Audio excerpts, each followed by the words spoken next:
Oh, I'm starting to show the Access to Gov accounts receivable system. So I'm going to start off with our thick client cashier. So we'll start off, and what I'll do is I'm going to call up a customer. I'm going to call myself up. I'm going to go through here because I've actually got myself configured. As you can see, I already have a balance of almost $150. Let's just go and take a look at the edit customer for a second.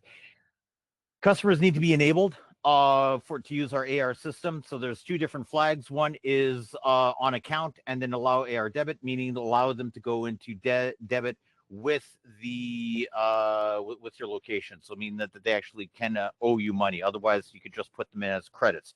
So you can differentiate the two different values. But right now, I'm setting myself up so that I can.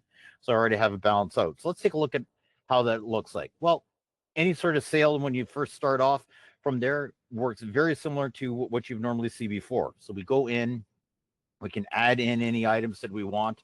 I'm going to add in a bunch of other ones from here. I'm not super familiar with the system, so it's just some random. So I'm going to add in some more items just to have a little bit more of an amount. But you can go in, you can add in as many items as you want. And of course, everything that works the same before, all your workflows, all your different lookups for integrations, all those still work from here.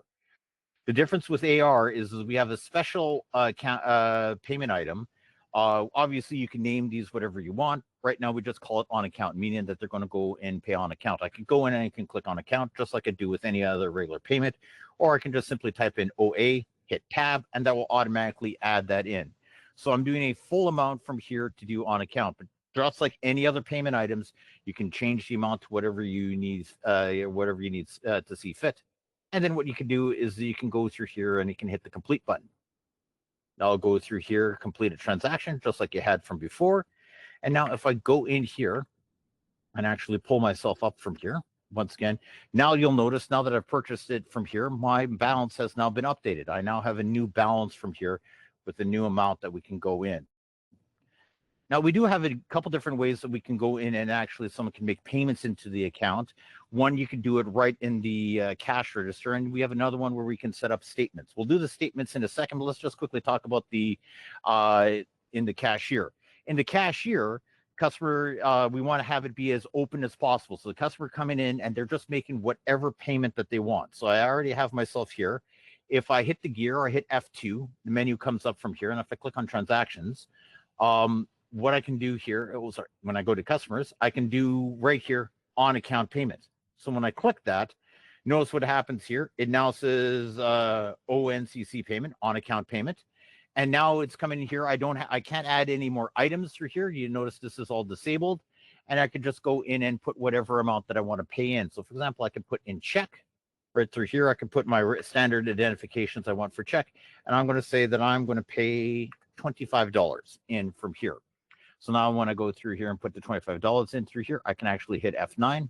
This will complete this transaction, print it out, just like anything else that we had from before.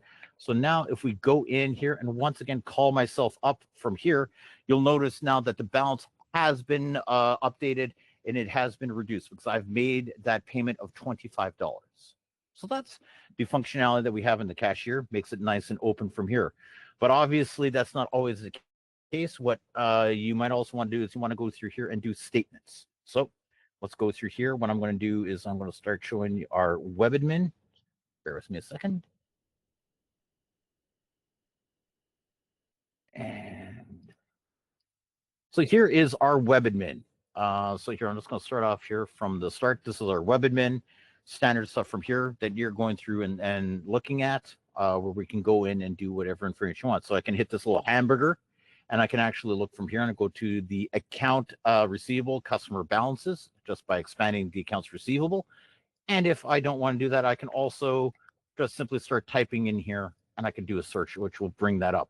And it brings up the list of customers that we have from here.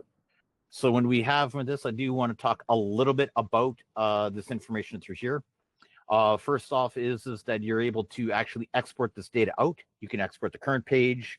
You can do a range, so whatever range that you want to you look at from here. You want to export all results, anything like that. You can just simply go through here and hit export. That'll go through here and create and save an Excel document for you to go and look at. What this also allows you to do is change information. So, for example, you don't want email address. And through here, you want, but you do want credits and debits. So when I simply close that up from here, the screen automatically updates and it will go through and display this information. This information, of course, is saved on your browser from here. And what we have is we have two different options here. What we do is we can copy this information, everything you said here, so it's right into your clipboard. That's not what we want to do. So we want to look at me. So let's search for me instead of going through this entire list. So I simply start typing in Mitch. It finds me here. Here's that balance that we were just looking at right now.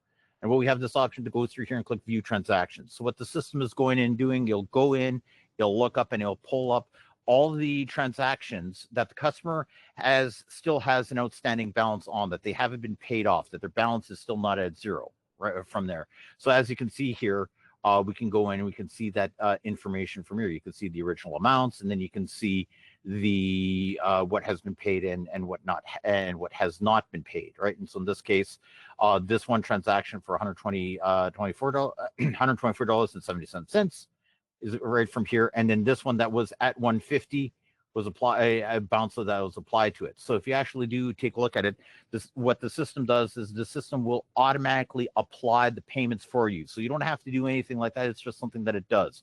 When it does the auto apply payments, what it does is it'll go in and it will look at the oldest one that still has an outstanding balance, and it will pay that amount down for you. So you don't necessarily have to worry about that. It's just something that automatically happens. You might have suspected that it would have come off the transaction that we just did, but it did on the previous transaction, and it reduced the value down here. So we can go in and we can select the from here when we want to generate statements. We can go in, we can select these. Got the kind of check to select all of them or not. So you can select whichever you want. I'm going to do it for all. And what I'm going to do is I'm going to hit the button that says generate statements through here. So now it's been telling us that the statements has been generated successfully.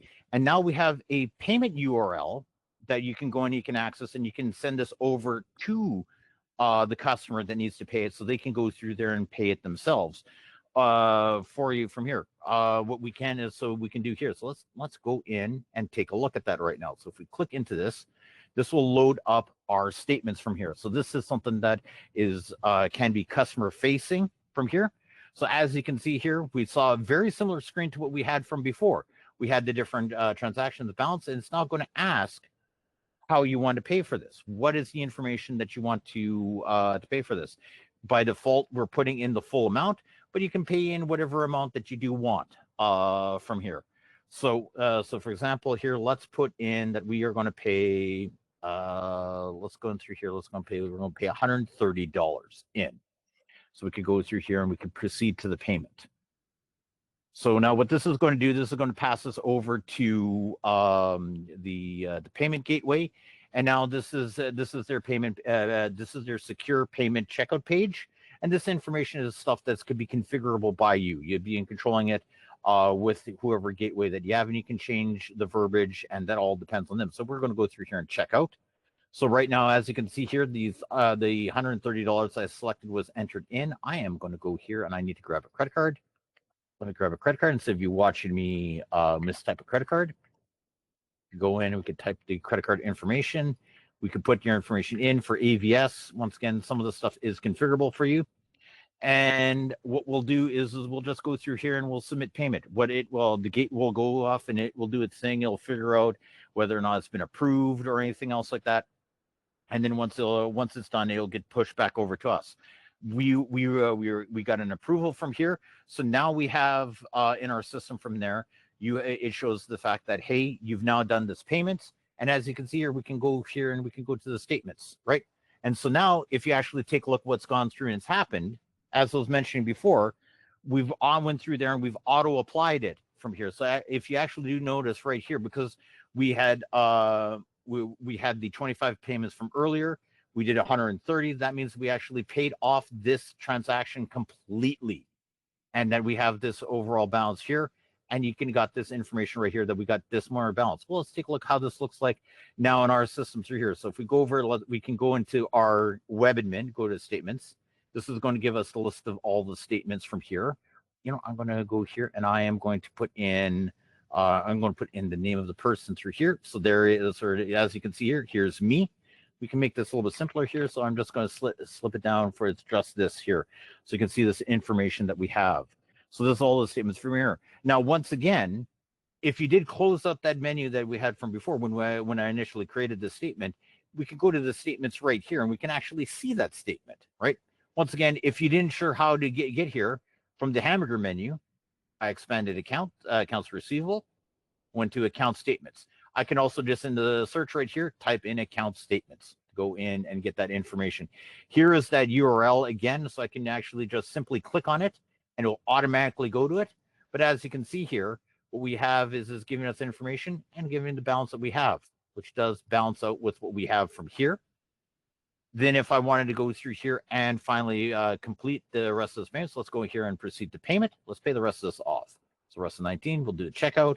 We'll put in the card number again, still my clipboard, and we'll go put in my information from here, and we'll hit submit payment.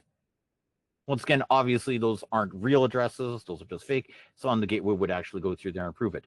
So now, once again, we have been paid. It shows the fact that this transaction has been paid for. If I now click the button that goes to statements, it now gives me this lovely message saying that my statement has been paid, and it shows that I have my balance is done, and there's no more payment window, and it has been completed. So we can go in and see that over from here. So if we now go in here, if I simply just refresh this page to force to look it through here, now you notice right here, I am no longer here. If we do a search, I am no longer here because I have no longer have any outstanding statements to go through and prove it. One last thing that I do want to say, obviously, that is working when you have for a single customer. You might want to get into the case where you might want to actually create a statements for a whole group of people from here. So what you could do is you could go in through here and create statements for all customers. So what it'll go and do is when I click this, it'll say, okay, what is your date range that you want to go through there and select it in? So you can go in, select your date range, and when you click OK, it will generate statements for all those customers that have an outstanding balance and have transactions within whatever date range that you want. Now, with statements, we tried to be as flexible as possible. So you can overlap your date ranges. All of that doesn't necessarily matter. Heck, you can even have multiple statements for the same customers with the same transactions on it, right? So if you wanted to have, if there was a more expedited statement that very specifically that needs to be paid right away, for anything from there. So you can generate a statement just for that one transaction. And if someone later on goes and does a statement for a specific range, it will go through. And while that transaction will appear in both different statements, when one person has paid it off in the other one, it'll automatically get paid off in both. So it's a nice, easy feature for you.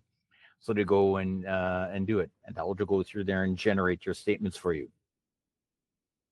That is the Access.gov statement and AR system. Thank you for your time.